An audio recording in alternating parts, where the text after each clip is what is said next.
ही 3 लाखाची देईन तुला कायमची पोरी दौलत ही 3 लाखाची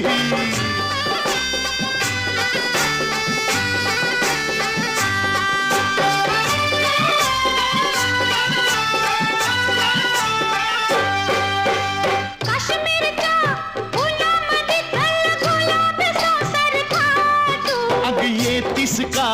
पंढरीला माझ्या विठोबाला भेटू सोन्याची मोठदानाची घ्या नथनी नाजूक लाखाची हो देईन तुला कायमची पोरी दौलत ही